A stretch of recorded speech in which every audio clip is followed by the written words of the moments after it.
우리에게 성령을 주셔서 우리를 가르치게 하시고 또한 깨닫게 하시고 또 말씀을 통해서 은혜 받게 하여 주신 것 정말 감사합니다.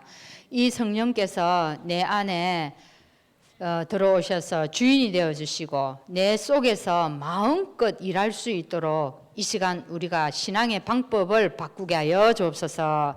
예수 그리스도 이름으로 기도하옵나이다. 아멘. 545장 찬양하시고 이예슬 집사님 기도하시겠습니다.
하나님, 저희를 하나님 자녀 삼아 주시고 불러 주셔서 지금 이 시간 이 자리 여기에 있게 해주심에 정말 감사드립니다. 정말 오늘 예배를 통해서 저희가 가지고 있는 본질, 정말 본능, 본성을 진짜 복음으로 치유하고 그리스도 이름으로 다시 태어나게 해주시며 진짜 성령 충만함을 누릴 수 있도록 하나님께서 오늘 이 모든 것을 인도하여 주시옵소서. 하나님, 저희는 복음을 알지만 무지하고 무기력하고 무능력해서 늘 세상의 쓰나미에 떠밀려서 꾸역꾸역 살아가기도 하고, 하나님을 알지만 하나님을 믿지 않고 내 생각과 내 마음과 내 주관대로 행하는 일들이 너무 많습니다. 하지만 하나님께서 저희에게 보내주신 그리스도를 진짜 저희가 마음속에 모시고 성령으로 함께 하시며 하나님이 인도해 가심을 저희가 현장에서 누리고 체험해서 정말 저희 한 사람 한 사람이 치유받고 그리스도의 사람으로 거듭날 수 있도록 주님께서 인도하여 주시옵소서. 정말 그래서 하나님, 저희가 이번 주 한 주간도 또 하루하루를 보내게 되는데 이 속에서 진짜 하나님 말씀을 은혜롭게 누릴 수 있도록 해주시고, 어떠한 문제가 부딪히더라도 정말 우리의 것이 아니라 하나님의 것으로 영적인 눈으로 그 문제와 사실을 보고 그 뒤에 있는 하나님의 응답을 바라볼 수 있고 하나님의 능력을 체험할 수 있는 하루하루가 되어서 현장에서 정말 하나님이 정말 생각하시는 삼오늘의 제대로 누릴 수 있도록 주님이 인도해 주세요. 그리고 정말 무엇보다 하나님, 저희 진짜 그리스도 언약의 본질을 분명히 깨닫고 우리 삶에서 하나님이 하시는 일이 정말 응답으로 나타나게 해주시고 저희의 삶이 진짜 하나님이 가장 원하시고 기쁘게 받아들일 수 있는 최고의 삶이 될 수 있도록 인도해 주세요. 지금 이 자리에 계시지 않는 성도님들, 중직자님들, 렘넌트들 진짜 한 분 한 분, 한 명 한 명 진짜 하나님 성령님께서 저희와 같은 은혜를 부어주시고 그 은혜를 통해서 그분들 마음속에 진짜 오직 그리스도 복음을 붙잡고 정말 교회를 위해서 다시 기도하고 서로가 서로를 위해서 기도하고 정말 하나님의 능력이 정말 그 현장에서 성취될 수 있도록 주님이 인도해 주세요. 저희 한빛교회는 어린이 공동체부터 관리 공동체까지 있는데 하나님이 주인 되어 주시고 교사와 렘넌트들 할머님들 모두 오직 그리스도로 결론 내려서 시대를 올바르게 보고 시대의 문제에 있어서 정말 올바르게 기도하고 그래서 정말 최고의 전도자가 되어서 한 명 한 명이 살아나고 오직 복음으로 승리할 수 있도록 인도해 주세요. 말씀 주시는 박강채 목사님 하나님 정말 제일 큰 성령 충만함 주셔서 목사님이 선포되시는 이 말씀 한마디 한마디가 저희에게 또 언약이 되고 복음이 되고 말씀이 되고 능력이 되어서 정말 목사님이 정말 저희를 위해서 늘 기도해 주시고 하신 데 있어서 정말 하나님 지치지 않고 피곤하지 않고 하나님이 늘 새 힘을 주셔서 언제나 목사님도 가장 큰 승리를 할 수 있도록 인도해 주세요. 감사합니다. 살아계신 주 예수 그리스도 이름으로 기도합니다.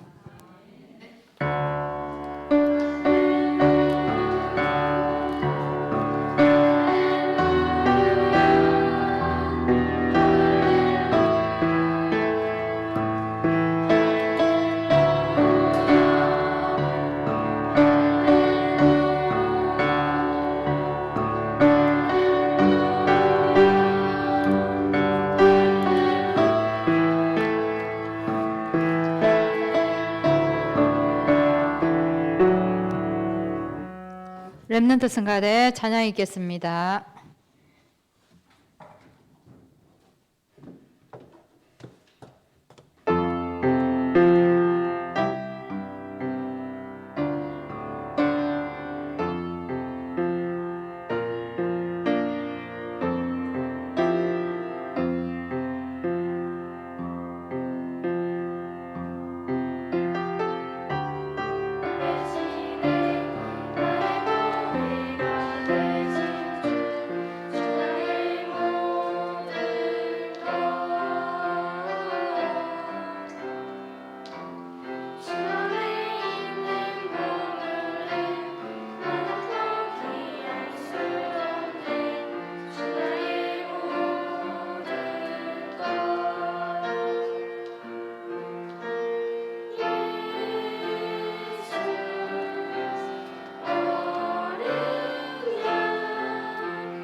할렐루야.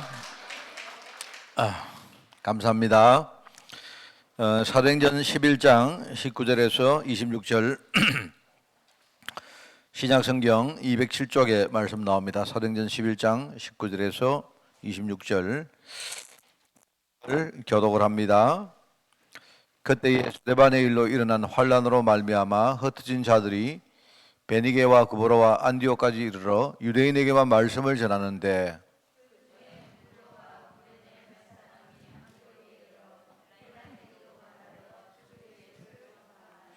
주의 손이 그들과 함께 하심에 수많은 사람들이 믿고 주께 돌아오더라.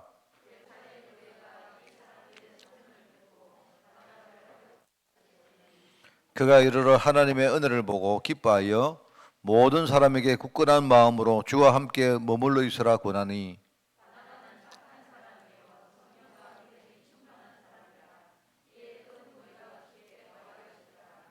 바나바가 사울을 찾으러 다소에 가서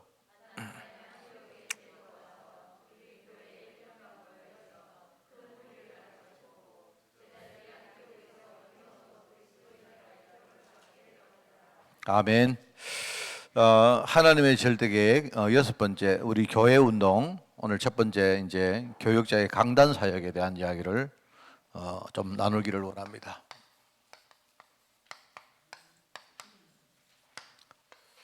주로 이제 메시지를 전하는 메신저와 특별히 이제 교육자들 이런 사람들이 관계된 어떤 그런 이야기라고 생각되고요. 그 다음에 이제 여러분이 강단 사역하니까 이거는 교육자의 문제다 이렇게 생각하면 안 됩니다. 우리 목회의 모든 부분마다 이런 부분들을 여러분들이 알고 해야 된다는 생각이 들어요. 그래서 오늘 강단 사역 다음 주에는 행정 사역 그 다음에 현장 사역에 대한 이야기를 좀 나누겠습니다. 세상에 나가면 우리 갈등이 있는데요.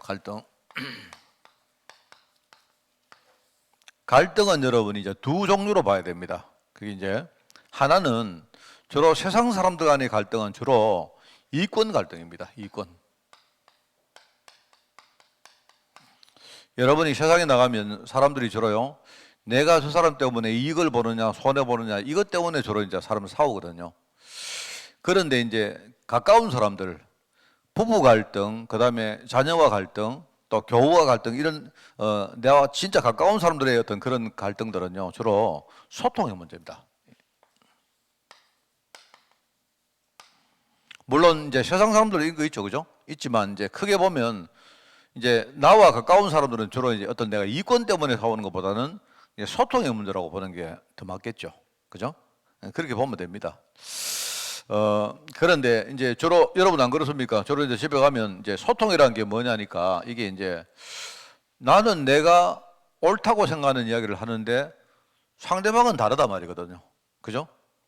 이게 성격도 다르고 여러 가지 다른데 이제 나는 내가 옳다고 믿기 때문에 그걸 강요를 하는데 상대방은 다르게 받아들이니까 그 사람이 그냥 이렇게 지나가는 사람 같으면 그렇군 하고는 지나가면 되는데 이 사람이 나와 가까이 사는 사람이다 말입니다. 그러니까 굉장히 내 인생에 중요한 사람이기 때문에 소통 문제에서 자꾸 이제 이 문제가 오는 거예요. 그래서 참 이게 어렵습니다. 그래서 이제 왜 이야기를 먼저 하는가 하니까 우리 특별히 이제 그 메시지를 전하는 이 교육자들 또는 우리 어떤 그 사역을 하는 감당하는 우리 여러분 뭐 예컨대 우리 어떤 한 부서를 맡고 있는 분이라든지 이런 분들은 이걸 모르면 여러분이 착각을 할 수 있습니다. 저는 이제 목회자의 착각을 보면요, 이제 목회자들이 착각을 하는데 어떤 착각을 하는가 하니까 이런 착각을 합니다. 목회를 열심히 하면 된다. 목회. 틀린 말은 아닌데 여기 중요한 착각이 있어요. 목회를 내가 열심히 하고 내가 목회를 잘하면 잘 될 거라고 생각하는데 뭐가 하나 빠진 겁니다. 그게. 또 많은 목사님들이 내가 설교를 잘하면 된다. 저는 그렇게 생각합니다. 이게 설교를 잘하고 못하고의 어떤 그 기준이 뭐냐니까 내가 설교를 준비 많이 해서 설교를 잘한다라고 생각하는 그렇지 않습니다. 그거는요. 절대 그렇지 않아요. 그리고 어떤 목사님들은요, 또는 어떤 사역자들은 내가 어떤 내 직분이나 어떤 내 위치에서 권위를 이야기합니다. 권위. 내가 권위를 가지면 잘 되지 않을까? 그것도 아닙니다. 내가 볼 때 이것도 착각입니다.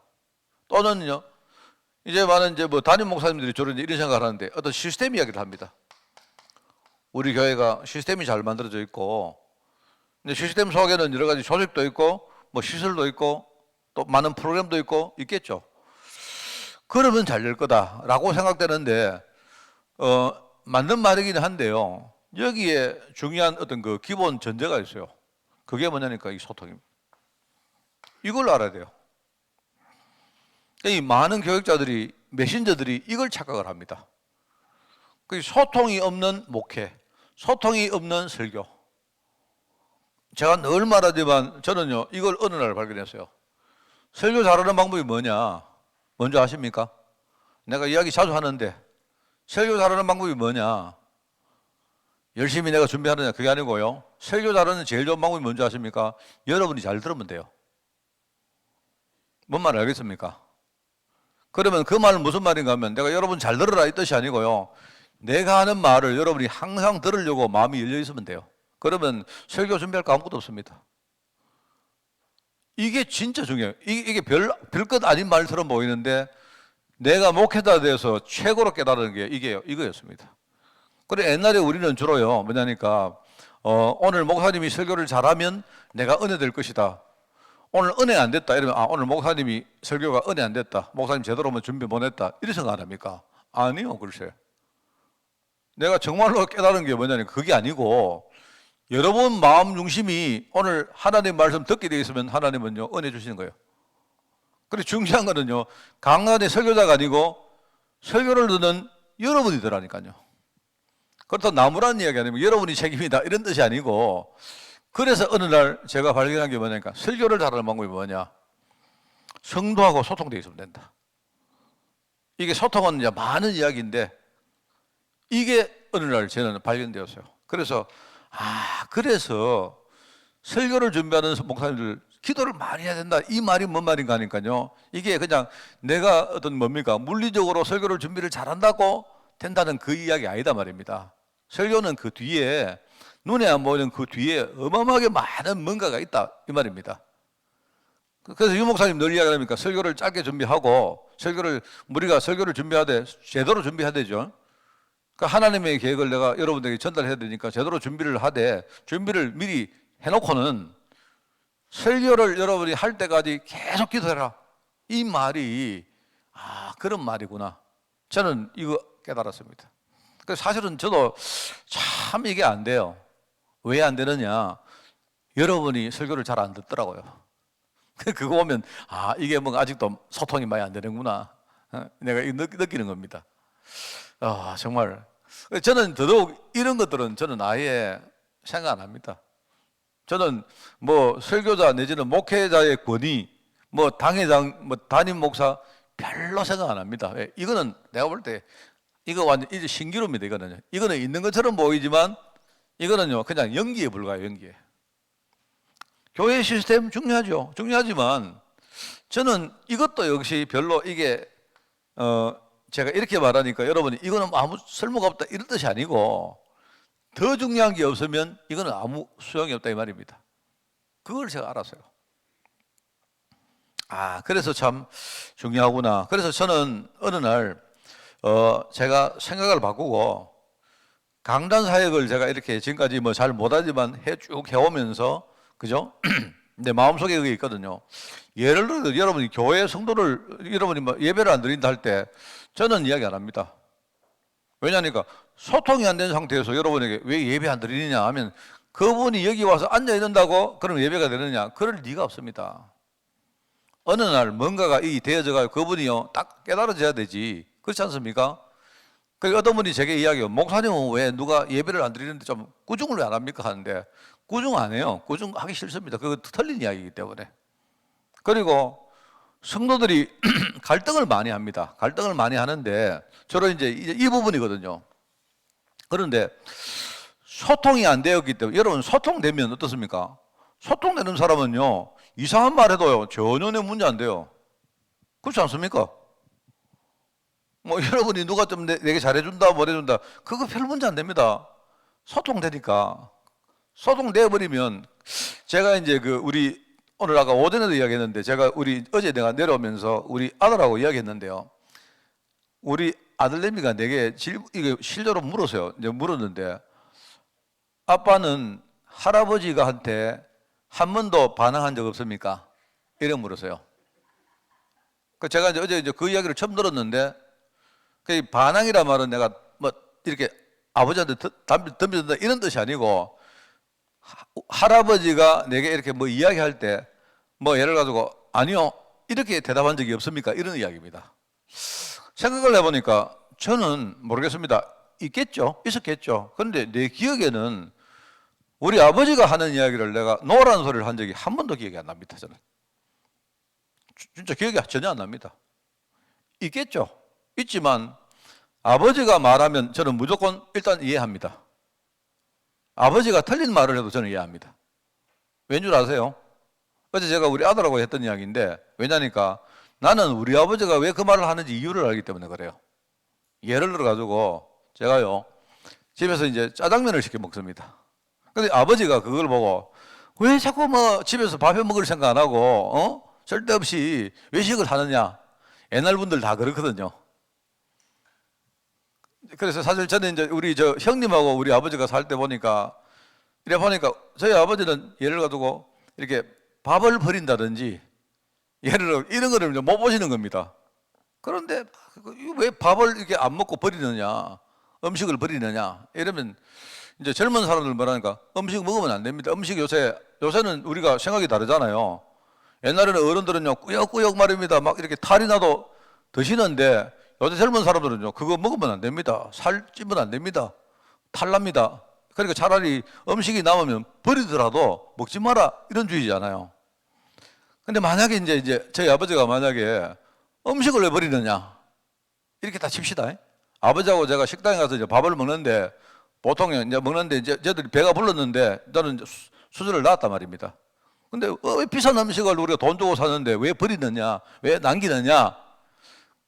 저는 그러면요 다시 수저 두고 먹습니다. 그리고 만약에 아버지가 그러시고 예, 저는 절대로 그 노 소리 안 합니다. 왜 그런 줄 아세요? 본질을 알고 있기 때문에 그래요. 쉽게 말하면 우리 아버지가 내한테 뭐 말을 할 때 어떤 뜻으로 하는 말인 걸 내가 알기 때문에 저는 더 큰 그 본질을 받아들이는 거지 아버지가 말하는 그 내용을 안 받아들였습니다. 내하고 생각이 달라도 노 안 합니다. 얼마나 알겠습니까? 저는 그렇기 때문에 아버지에게 내가 거부를 한다든지 뭐 반항을 한다든지 그런 건 제가 한 번도 기억이 안 나요. 정말입니다. 그런데 이제 우리 아들이 하는 말이 뭐냐니까 저는 예를 가지고 나하고 다른 거예요. 지가 생각을 할 때 아빠가 생각이 다르다, 틀렸다. 그럼 바로 뭡니까? 노 소리하고 바로 그렇게 하죠. 우리가 그렇게 안 합니까? 그 말은 이제 본질적인 부분에 소통이 안 된다는 이야기입니다. 그래서 내가 이게 안 되어지면 아무리 틀린 말이 아니라 아무리 바른 말을 해도 결국은 이렇게 관계가 잘 안 되는 거예요. 그게. 그래서 사실은 제가 이제 우리 형님하고 늘 이제 그게 좀 마음이 안 맞았던 게 그겁니다. 우리 형님은 아버지가 말하면요 바로 아버지 왜 저러시냐 이래요. 그 나는 우리 형님 보고 형님 왜? 주로 이제 저희 아버지는 뭘 많이 아끼시거든요. 어느 정도 아끼느냐 지나치게 아끼시거든요. 어느 정도 아끼시느냐 자기가 해를 볼 정도로 아끼시거든요. 그렇습니다. 그러니까 이제 형님이 볼 때는 왜 아버지가 돈을 가지고 안 쓰고 저렇게 손해보는 짓을 하느냐 그 말인데 저는 그때마다 형님 보고 형님 돈도 아니면서 아버지가 아끼든지 말든지 형님 왜? 저는 한 번도 아버지가 그래도 저는 아버지 앞에서 면전에 아버지에게 내가 책망을 한다는 그런 적 없습니다. 저는 한 번도 없었습니다. 왜냐하면 저는 아버지를 알거든요. 우리 아버지가 어떻게 살아오셨고 어떤 유산을 남기려고 하시고 그죠? 난 그걸 다 알기 때문에 내가 그걸 알기 때문에 아무리 내 마음에 안 들어도 저도 내가 마음속에 우리 아버지 왜 저렇게 살까 그 생각이 들 때가 많아요. 그런데 한 번도 내가 그걸 말한 적 없습니다. 그러니까 저희 아버지는 내게는요 항상 뭡니까? 저하고는 소통됩니다. 그러니 내가 이제 그거를 알았습니다. 오늘 여러분이 어떤 기관을 맡고 있다든지 여기 여러분 그 팀을 어떤 뭡니까 조직을 맡고 있는 분 안 계십니까? 그죠? 기관장에 이런 분들은 꼭 아셔야 됩니다. 우리가 내가 왜 회장인데 말 안 들어 이럽니다. 이래가지고 그 틀린 이야기입니다. 그거는요. 생각 바꿔야 됩니다. 그게 소통이 되어지면요, 상대방이 나를요 단임 목사로 완전 인정합니다. 별 말할 필요 없습니다. 내가 권위를 안 내세워도 돼요. 예? 아까도 말하지만 소통이 되어지면요, 내가 설교를 물론 그런 아무렇게 하니까 이상하지만 내가 어떤 말씀이든 내가 말을 하나님 은혜 받고 여러분에게 설교하면요 다 아멘합니다. 얼마나 그게 중요한 거예요, 여러분. 목회는 혼자 하는 게 아니죠. 목회는 뭐냐니까 내가 목회를 하지만 함께 목회하는 성도들이 있기 때문에 목회가 되어지는 거예요. 이게 제일 중요합니다, 여러분. 자, 그 이야기를 제가 먼저 드리는 이유가 있습니다. 그래서 우선 보면 우리 이제 복음적인 강단, 여기 복음적인 강단.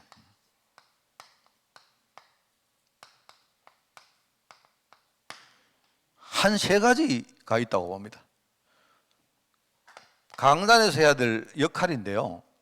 우선은 우리가 복음을 가르쳐야 돼요. 복음을 뭐 한다고요? 가르친다. 복음은 가르치는 겁니다. 이제 다르게 말하면 복음은 보여주는 거예요. 이게 중요합니다, 여러분. 복음적인 강단. 그래서 이게 중요하고, 그 다음에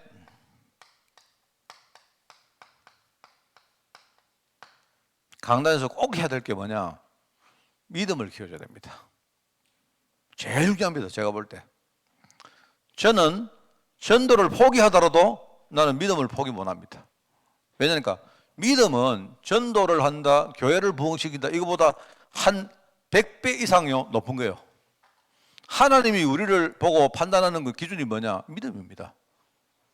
내가 전도를 잘한다, 내가 교회를 부흥시킨다, 이게 아니고요. 하나님은요, 우리 개개인의 믿음을 보시고 하나님이 우리를 판단하세요. 그 믿음을 우리가 성장시키는 일을 하는 것이 강단입니다, 강단. 그러니까 여러분, 우리 메신저들은요, 메시지를 잘할 생각하지 말고 메시지를 듣는 성도들이 야, 우리 목사님 진짜 믿음이 있구나, 이렇게 보는 게 최고예요. 그게 우리 목사님은 설교도 잘 못하는데 보니까 믿음은 끝내주네, 이렇게 봐야 그게 강단에서 성공하는 겁니다. 그러면서 결국은 뭐냐니까 이게요, 인격을 취하는 거예요.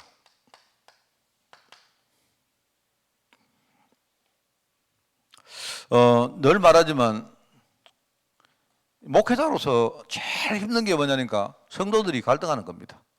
성도 개인이 갈등하는 것도 있고 성도 간에 갈등하는 것도 있고, 그게 제일 힘듭니다, 사실은요.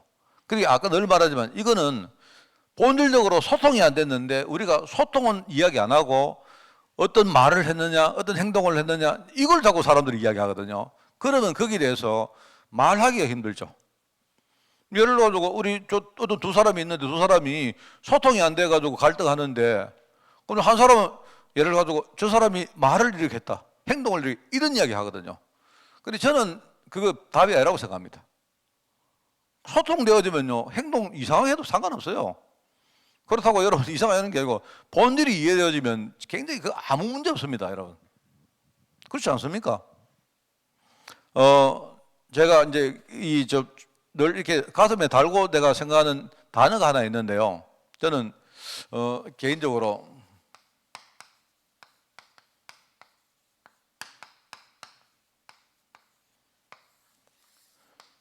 이 생각을 늘 저는 묵상을 많이 합니다. 목회자의 심장.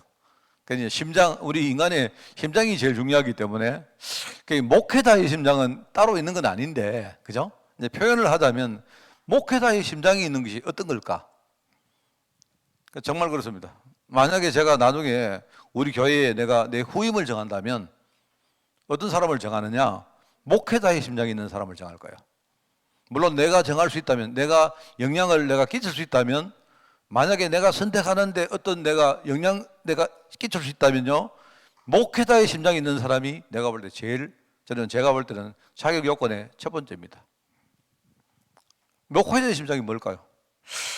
이게 이제 한마디로 이야기하기 어려운데 이런 겁니다. 예를 들어 가지고 제가 목회를 좀 하다 보니까 이상하게 내 마음속에 교회가 들어와요. 성도가 들어와요. 왜냐니까 늘 이야기하지만 저는 저를 잘 압니다. 저는 상당히 이렇게 사람들이 저를 볼 때 좀 이기적인 사람입니다. 왜 이기적인가 하면요, 저는 이렇게 혼자 뭘 하는 걸 좋아하는 사람이에요, 제가. 그리고 내가 그렇게 된 이유는 늘 말하지만 어릴 때부터 교육이 저는 다른 사람한테 이렇게 폐를 끼치고 다른 사람의 인생에 내가 개입하는 걸 굉장히 싫어합니다. 왜냐니까 사람마다 인격이 있다고 생각해요. 저 사람이 좀 이상해도 저 사람은 저 사람 나름대로 인격이 있기 때문에 그런 거라고 저는 이렇게 생각하고 그걸 지나치게 내가 관여하든지 이렇게 잘 안 해요. 그렇게 하다 보니까 뭔가 이제 이렇게 저 사람은 저 사람이고 나는 나고 이렇게 인격이 형성되었어요, 제가.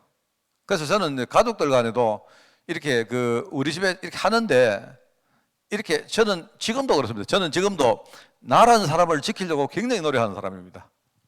왜냐하면 나는 나니까 저 사람은 저 사람이고 우리 가족이면 우리 가족은 가족이지.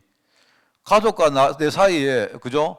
중요한 어떤 뭔가가 소통되지만 그렇다고 해가지고 그 사람의 인격체를 나한테 맞추라고 이야기 못 하잖아요. 안 그렇습니까? 네, 그렇게 하다 보니까 제가 목회자가 처음 됐을 때 이게 제일 힘들었던 게 이겁니다. 목회를 하려고 하면요, 저 사람은 인생 속에 내가 들어가야 되는데 저 사람은 어떨 때 도로를 하는데 나는 들어가기 싫은 거예요. 들어가면 어떻게 되는지 내가 알기 때문에. 일단 들어가면요, 내가 힘들어져요. 내가 내 인생에 남의 인생에 들어가면 내가 힘들어져요. 사실은 내가 그게 제일 힘들었습니다. 목회자가 됐는데요, 이렇게 목회를 하다 보니까 제일 힘든 게 뭐냐, 목사님 내 사정이 이런데 목사님 좀 들어주세요 하는데 못 듣겠어요. 많은 분들이 이제 뭐냐니까 목사님 기도해 주세요 하는데 별로 기도가 안 돼요. 그런데 내가 솔직히 기도 진짜 하겠습니다 이렇게 한 번 두 번 말하다 보니까 이게 되게 위선적인 걸 보이는 거예요. 왜냐니까 그분이 하는 말에 내가 별로 마음이 안 남겨지는데 그분은 지금요 내게 무리하게 기도를 강요를 하는데 그렇다고 나 기도 안 합니다 이렇게 말 못 하겠더라고요. 알아서 말입니다. 그분이 저를 좀 파악하고 하면 좋겠는데 이게 제일 힘든 겨. 그래서 이 목회를 시작하다 보니까요, 이 가정의 일들, 저 가정의 일들 막 전부 나한테 다 돌아요.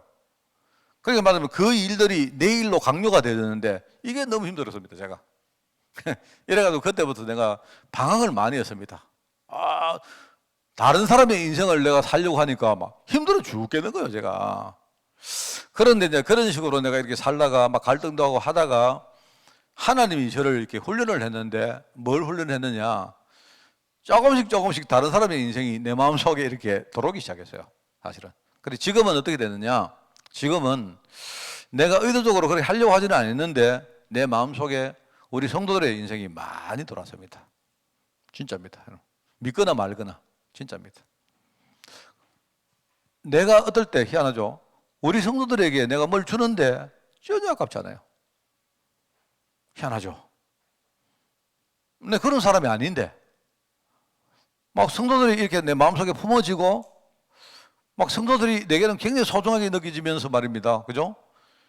이제 우리 흔히 말하면 성도를 사랑한다는 말이 이게 뭔가 하니까 이게 느껴지기 시작해요. 특히 제가 이제 외국 같은 데 가서 이렇게 사역을 하다 보면 그때 이제 성도들이 내 뒤에서 백그라운드가 되준다는 사실이 진짜 내가 느껴져요. 이런 걸 내가 경험을 하다가 목회자의 심장이 이런 거구나. 아직까지 내가 여러분을 위해서 내가 목사님 목숨 줄 수 있습니다. 못 줍니다. 내가 못 주겠습니다. 목숨은 못 주겠는데 제가요, 여러분, 내가 혹시나 그런 내가 엉덩이 살을 좀 떼가지고 여러분 중도는 안 되겠나 생각해요. 진짜입니다. 목회자의 심장이 그런 것 같아요. 그러면 이것만 되어지고 이것만 소통되어지면 목회도 설교도 다 이건 되어지겠구나 라는 걸 느껴요.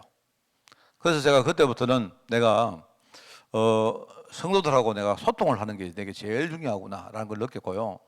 성도들이 이렇게 내 마음속에 있는 어떤 뭔가를 보고 나의 어떤 본질을 여러분이 이해하면서 여러분과 내가 이렇게 뭐를 이렇게 주고받고 하는 것이 나 중요하겠다 생각합니다. 그래서 그거를 하려고 그때부터 내가 가급적이면 일단은 성도들에게는 내가 솔직해야 되겠다. 내 있는 그대로를 내가 이렇게 내보여야 되겠다. 내가 아닌 척하고 여러분에게 뭐 권위를 세우고 이럴 필요가 없잖아요. 내가 권위를 세워보니까 이거는 내가 가끔씩 없습니다. 이거는 내가 지금은 내가 권위로 저 사람을 좀 이렇게 눌러야 되겠다 생각될 때는 내가 권위를 씁니다. 근데 그거는 일시적이에요, 일시적. 그런데 이거는 오래 못 가요, 절대로. 소통만 되어버리면 그다음부터는 아무 문제 없어요. 그래서 강단의 역할은 이런 것이다. 그죠? 하고. 그래서 이제 우리 이제 중요한 세 가지 요소가 있는데요. 3요소가 있는데, 첫째는 사람입니다, 사람. 자꾸 메신저 강단 사역을 할 때 제일 중요한 거는 여러분, 사람이 하잖아요, 사람이. 사람이 입을 가지고 하는 게 그게 강단 사역 아닙니까? 그죠? 그럼 요즘은 입을 가지고 하는 게 아니고 마이크를 통해 하죠. 그죠? 하지만 제일 중요한 거는요, 내가 오늘 어떤 설교를 하는가 그것보다는요, 그 설교를 하는 사람이 더 중요해요, 사람이. 이게 메신저입니다, 메신저. 메신저고, 그 다음에 사람이 중요하고, 그 다음에 이제 메시지의 내용이 있죠.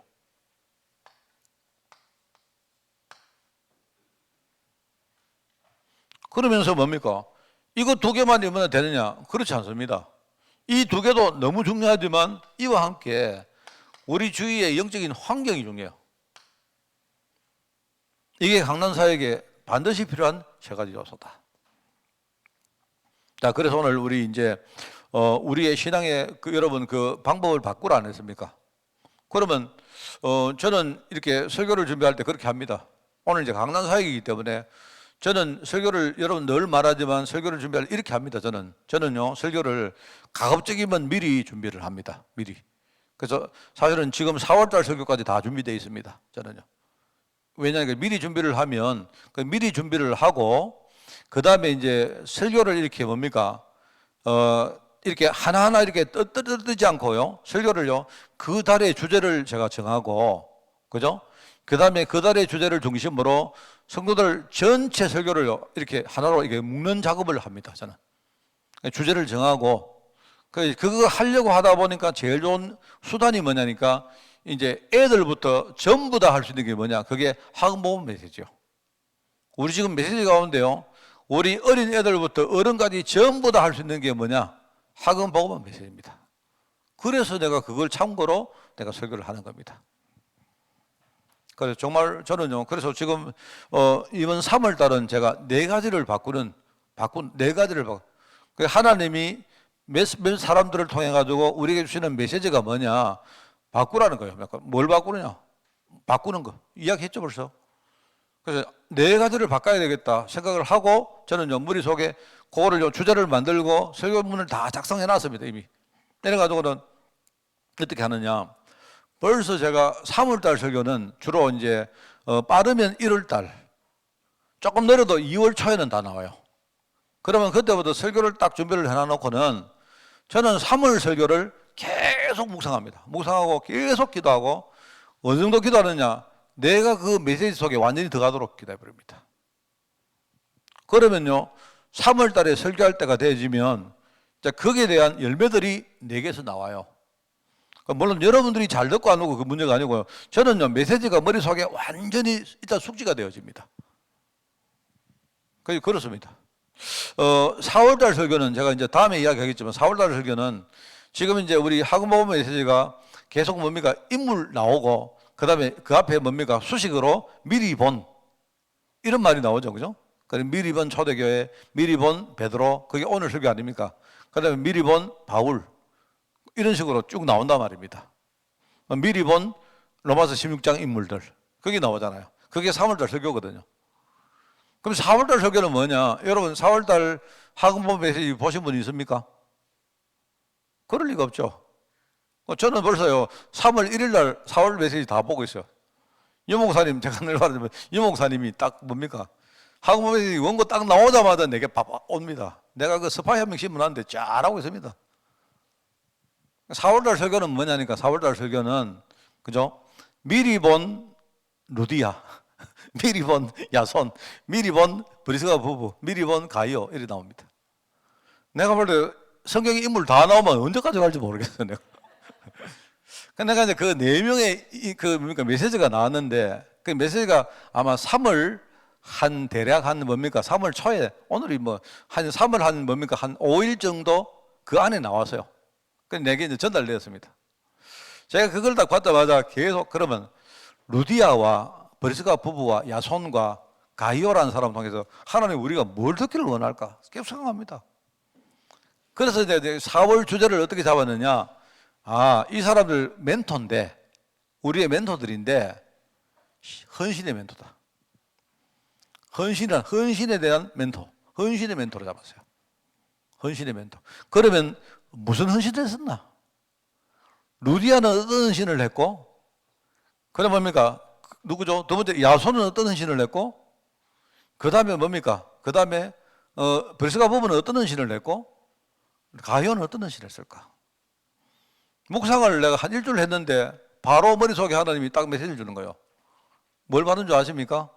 그래서 그 네 사람 헌신, 그게 네 사람의 헌신을 통해서 내가 받은 메시지가 뭐냐?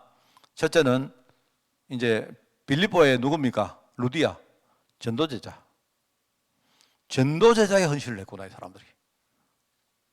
그 다음에 뭐냐? 그 다음에 야손은 뭐 했느냐? 야손은 데살로니가 여러분 교회 이야기 알죠? 로마서 17장에, 사도행전 17장에 바울 팀들이 복음 전할 때에 뭡니까? 막 사람들이 막 바울 팀들 해코지하려고 했는데 나중에 누가 해코지를 당했습니까? 야손이 당했잖아요. 그거 묵상하는데요. 그래, 이 사람이 보호자 헌신을 했구나. 브리스가 부부는 뭐 했습니까? 동력자 헌신을 했구나. 가이오는 뭐 했느냐? 식주인 헌신을 했구나. 4월 메시지 끝났습니다. 4월 메시지 끝났어요. 그러면 저는요, 뭐 하고 있느냐? 지금요, 머릿속에 그 메시지를 받자마자 뭡니까? 계속 전도제자, 보호자, 동력자, 식주인. 식주인이라는 말을 내가 또 바꿨어요. 왜? 식주인은 지금 성경에는 안 나옵니다. 옛날 성경에는 식주인이고 지금은 다르게 하죠. 그죠? 그래서 저는요, 이제 명칭을 식주인이라는 말을요, 후견자라고 붙여요. 후견자. 그래서 제가 그 네 메시지를 계속 뭡니까? 계속 묵상하다가 제가요, 지난 주간에 메시지를 완성을 해가지고 메시지 한 방에 다 써버렸습니다. 4월 메시지를 싹 썼어요. 해가지고 딱 정리해놨습니다, 지금. 그러면 4월 메시지는 끝났습니다. 그럼 제가 지금부터 할 거는 뭐냐? 메시지 원고까지 다 썼다니까, 이미. 그럼 뭐 하느냐 하니까 지금부터 계속 묵상하고 기도하는 거예요, 제가. 이러면서 내가 뭡니까? 내가 그 응답을 받는 거, 내가 그 은혜를 누리는 거, 저는요, 그게 제일 제가 힘을 씁니다. 그러면 어떻게 되느냐? 복음운동에 수임받는 강단은 어떻게 되느냐? 제일 중요한 겁니다. 은혜의 흐름이 끊어지면 안 돼요. 자, 은혜가 아니고 은혜의 뭐라고요? 은혜의 흐름. 하나님은 강단을 통해서 뭐 하느냐? 은혜의 흐름을 여러분에게 흘려주기를 원하는 거예요.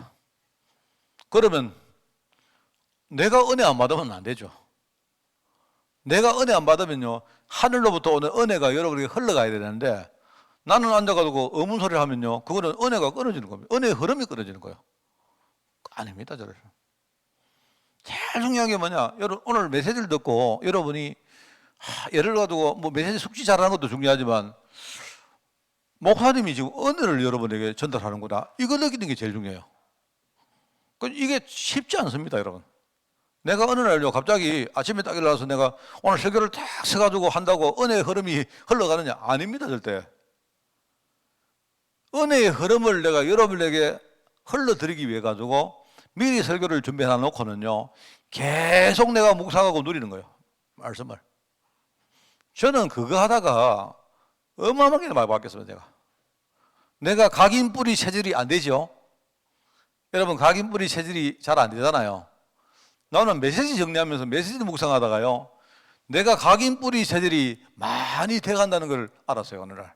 그러니까 내가 볼 때 목회자가 최고 축복의 자리입니다, 이게. 왜냐하면 맨날 말씀 묵상해야 되거든, 맨날. 그 나는요, 내가 메시지를 이렇게 여러분 지식적으로 해가 여러분에게 가르치려고 하는 게 아니고 은혜를 내가 흘려드리기 때문에 내가 은혜를 계속 억지로라도 받으려고 막 엄청나게 노력합니다. 이 묵상했다가 저 묵상했다가. 그리고 성도들 우리 교회 안에 뭐 일 생기면요, 저는 뭐 무조건 메시지하고 이거랍니다. 메시지. 그럼 우리 여기 저 교육자들과 특별히 이제 교육자 아니라도 메시지를 하는 분 많이 있죠. 그리고 또 여러분이 꼭 설교가 아니더라도 여러분이 예컨대 각 기관에서 어떤 사람들하고 뭘 일을 하고 할 때 그 일 자체가 어떨 때는 우리가 이 설교일 수가 있습니다. 항상 뭐 하느냐, 뭐 내가 회장이다, 내가 팀장이다, 내가 예컨대 일 맡은 무슨 책임 중직자다, 이런 분들은 은혜의 흐름으로 하시기 바래요. 은혜의 흐름. 나는 뭐 열심히 했는데 성도들이 보고 막 왜 저러 이러면요, 흐름 다 끊어진 거예요. 그런 그것도 모르고 여러분이 계속하면 안 되죠. 은혜의 흐름이 끊어지지 않은 강단입니다. 쉽지 않습니다. 이거는 쉬운 건 아닙니다. 그렇기 때문에 더더욱 우리가 뭐라고요?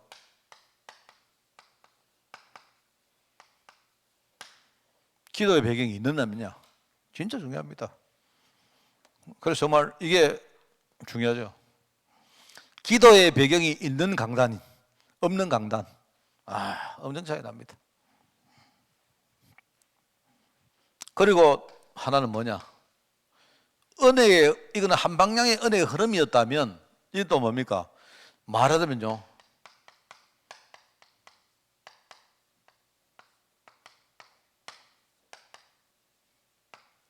재창조를 위한 소통입니다. 쉽게 말하면 여러분이 은혜 받으면 이게 쉽게 말하면 이게 피드백 돼요. 무슨 알겠습니까? 내가 예를 들어 이강호 장로님을 만났는데 한동안 살았던 이야기를 하는 겁니다. 내하고 하는데 내가요, 이야기하다가 포럼하다가 내가 은혜 받죠. 그러면 이게 강단이 또 사는 거예요. 하나님이 강남동교 여러분에게 은혜의 흐름을 일방향으로 쭉 주는 거라면요, 재창조를 위한 소통은 뭐냐니까 이게요, 여러분이 은혜 받으면 그 이야기를 내가 듣고 내가 은혜 받고 또 내가 은혜 받으면요, 강남동교 여러분에게 전달되고, 쉽게 말하면 이게 이제 선순환 효과를 합니다. 계속 서로 주고받고 하면서 뭡니까? 쉽게 말하면 교제와 강단이, 성도들과의 교제가 강단에서 살아나고 강단에서 은혜 받는 것이 교제로 살아나고 이렇게 하는 거예요. 그래서 이게 초대교회가 이걸 잘했던 거예요. 모이면 은혜 받고 나가서 복음 전하고 그 사실을 가지고 돌아와서 또 은혜 받고, 이게요 왔다 갔다 하는 겁니다. 왔다 갔다. 정말로 이게 중요해요. 이게. 저는 목회를 하면서 내가 깨달은 게 이거예요. 목회 성공의 비결은 이거다. 쉽게 말하면 일방적으로 하는 게 아니고, 그래서 빨리 하자, 그거 절대 안 됩니다. 일방적으로 하자, 절대 안 됩니다. 목사님, 왜 목사님 건의로 왜 못 합니까? 아닙니다. 다 무너집니다, 여러분. 되는 것처럼 보이지만 다 무너집니다. 무너집니다. 지금요, 내가 뭐라고 말 못하지만요, 어떤 교회들은요 무너지고 있습니다. 그리고 왜 무너지느냐? 이게 이걸 못하니까. 이게 재창조를 위해서 서로만 성도들과 강단이 주고받고 이걸 못하는 거예요. 복음운동에 수임받는 교회 강단. 자, 여러분 이거 이해하겠습니까? 아마 내가 했던 설교 가운데 제일 중요한 설교가 난 이거라고 생각합니다. 내가 이렇게 어떤 케이스를 가지고 여러분에게 말은 못하겠지만 우리 교회 안에 일어나는 아마 일들 가운데 한 99%는요 여기에 문제가 있어가지고 일어나는 건데, 우리는 이거는 놔두고 다른 이야기를 하고 있다는 거예요. 저 사람이 어떤 말을 했고 어떤 행동을 했고 이렇게 하고 있습니다. 저는 목회자로 이게 내 생명과 같은 거 이야기입니다. 이게.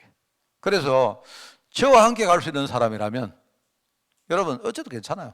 저와 함께 가려고 하는 사람들은 이거를 이해하는 우리 중직자들이 나야 된다. 참 중요합니다, 여러분. 내 사실 속에요, 여기에 대한 케이스를 말하려고 막 근질근질합니다. 정말 무슨 말을 하겠어요? 난 여러분이 진짜 이해했으면 좋겠어요. 이게 예를 들어가도 말입니다. 이런 겁니다. 장로님들이 저를 이해해야 돼요. 내가 예를 들어가지고 어떨 때 막 거짓말을 할 수도 있다고 생각합니다. 나는 내가 교회 전체를 위해 가지고 거짓말을 하는데 장로님 좀 되면 벌써 내하고 눈에 코드가 맞아야죠. 뭔 말 알겠습니까? 예? 무슨 말 알겠습니까? 이게 초대교회가 이렇게 돼서요. 이게 이만큼 소통이 된 겁니다. 쉽게 말하면요. 이게 저는 강단 사역이라고 생각합니다. 그래서 강단에서는 목회자들은 뭘 하느냐, 계속 말씀 묵상하고 내가 먼저 은혜 받아서 여러분에게 전달하고, 여러분이 오늘 설교 잘했다, 그거 아무 소용없는 이야기입니다. 그게 아니고 진짜요. 설교는 뭐냐니까, 우리 목사님 보니까 진짜 믿음 좋고 하나님이 은혜를 목사님 통해서 우리에게 전달하는구나, 이게 보이면 그러면요 오늘 설교가 어땠다 아무 문제가 안 돼요. 그게 좀 이 이야기를 이해하는 우리 중직자들이 일어나서 나는 우리 교회를 다 살리기를 원합니다. 예. 알겠습니까? 예. 정말입니다. 그리고 여러분이 혹시 저한테 답답할 때가 있을 겁니다. 목사님은 왜 뭐 이런 일에 적극적으로 나서지 않느냐? 몰라서 나서는 게 아닙니다. 나는 이게 이 본질적인 부분이 제일 중요하다고 생각하기 때문에 저는 여기에 대해서는 내가 타협할 생각이 전혀 없습니다. 그래서 어떨 때 교회 안에 갈등이 일어나도 제가 내버려 두는 겁니다. 왜냐하면 내가 그 갈등이 일어날 때 거기에 개입하면 할수록요, 그 갈등은 나중에 그 갈등은 나중에 씻을 수가 없습니다. 성도들은 어떨 볼 때요, 참 조금 이렇게, 심지어는 장로님들도 참 모르는구나, 쉽게 말하면 목회를 이해를 못하는구나, 이런 생각이 들 때가 있어요. 제가 이제 오늘 강단 사역이기 때문에 이제 목회자로서의 좀 실제적인 어떤 생각들을 내가 여러분에게 전달하는 겁니다. 그래서 여러분이 이 교회를 위해서 특별히 강단을 위해 기도하는 것이 이게 너무 중요합니다. 중요하고요. 기도는 여러분이 기도를 한다는 게 기도가 아니에요. 목사님이 지금 무슨 생각을 하고 있을까? 어떤 눈을 가지고 어떤 교회나 이런 걸 볼 것인가? 이런 것들을 여러분이 계속 여러분도 한번 묵상해 보세요. 그래서 강단 말씀은 표면에 보이는 말씀보다 뒤에 숨어 있는 말씀이 더 중요합니다. 목사님 왜 저 이야기를? 저는요 그걸 생각 마요. 유 목사님이 설교할 때 제가 지금은 안 그럽니다만은요, 전에는 어떨 때 유 목사님이 말도 안 되는 소리도 막 하고요. 그다음에 며칠 전에는 이 말했다가 나중에는 반대말 하고 있어요. 여러분 그거 못 느꼈습니까?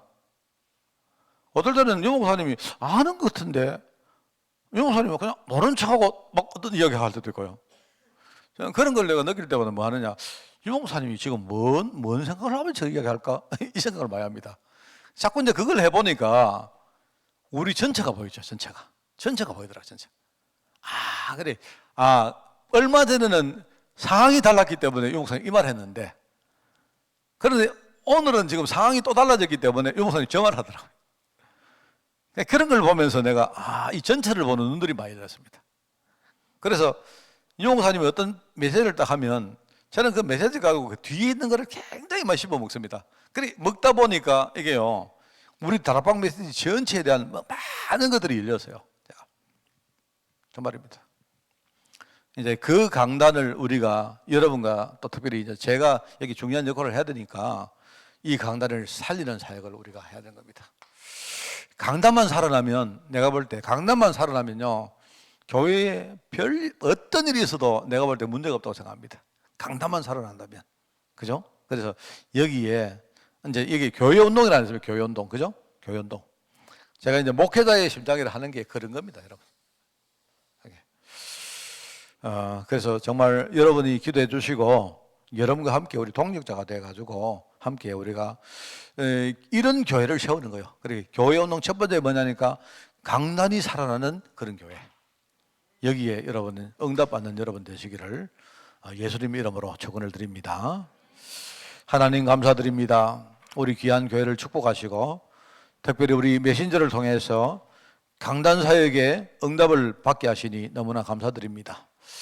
지금 하나님 그동안 우리가 메시지를 듣고 또 설교를 우리가 늘 묵상하며 또 우리 인생의 말씀을 따라가며 많은 것들을 우리가 해왔지만 그러나 우리 코로나를 우리가 접하면서 교회가 한 방에 무너지는 사실을 바라보며 우리가 이 여러 가지 정말 문제의 본질을 우리가 또 깨닫고 기도하기를 원하오니 이 시간 특별히 우리 교회를 축복하시고 특별히 우리 교회 강단과 우리 중직자들을 축복하여 주옵소서. 초대교회 안디옥 교회가 일어났던 그 일들이 우리 교회도 일어나게 하옵시고 하는, 그래서 우리가 그 응답들을 발판으로 사람들을 살리고 교회를 살리고 또 나아가 현장을 살리는 데 주역으로 쓰임받도록 우리 교회를 축복하여 주옵소서. 감사를 드리오며 예수님의 이름으로 기도드리옵나이다. 아멘. 우리 주 예수 그리스도의 은혜와 하나님의 그 놀라운 사랑하심과 성령님의 지금 함께 하심이 교역자의 강단 사역을 통해서 우리 온 교회가 축복받기를 원하는 모든 주의 종들 머리머리 위에, 특별히 우리 교회 강단 위에 지금부터 영원까지 항상 함께 계실지어다. 아멘.